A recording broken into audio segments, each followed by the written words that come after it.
पुन्हा पुन्हा खावीशी वाटणारी गोकुळ बासुंदी। राज्य उत्पादन शुल्क विभागाकडून गांधी सप्ताहाच्या निमित्ताने दारू तस्करी, विक्री व साठवणुकीविरोधात मोठी कार्यवाही करण्यात आली। या मोहिमेदरम्यान 153 गुन्हे नोंदवून 132 संशयित आरोपींना अटक करण्यात आली असून 30 वाहने जप्त करण्यात आली आहेत। या कार्यवाहीत तब्बल 45,68,670 रुपयांचा मुद्देमाल हस्तगत करण्यात आला असल्याची माहिती राज्य उत्पादन शुल्क विभागाच्या अधीक्षक स्नेहलता नरवणे यांनी पत्रकार परिषदेत दिली। नरवणे यांनी सांगितले की 1 जानेवारी ते 30 सप्टेंबर 2025 या कालावधीत अवैध दारू तस्करी, विक्री आणि साठवणुकीविरोधात सातत्याने कार्यवाही करण्यात आली असून या काळात 2028 गुन्हे दाखल, 1917 आरोपी अटकेत घेण्यात आले आणि 155 वाहने जप्त करण्यात आली आहेत। एकूण 5,63,33,000 रुपयांचा मुद्देमाल जप्त करण्यात आला आहे।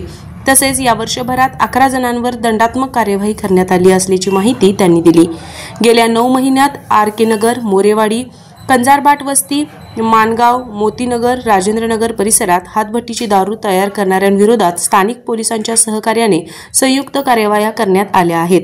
अवैध दारू व्यवसायाला आळा घालण्यासाठी राज्य उत्पादन शुल्क विभागाकडून अशा कार्यवाही पुढेही सुरू राहतील असे नरवणे यांनी स्पष्ट केले। या पत्रकार परिषदेला राज्य उत्पादन शुल्क विभागाचे उपअधीक्षक युवराज शिंदे उपस्थित होते।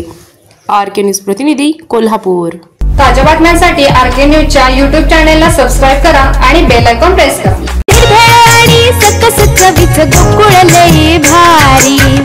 गोकुळ दूध आणि दर्जेदार दुग्ध उत्पादने, चव आहे कोल्हापुरी, गोकुळ लई भारी।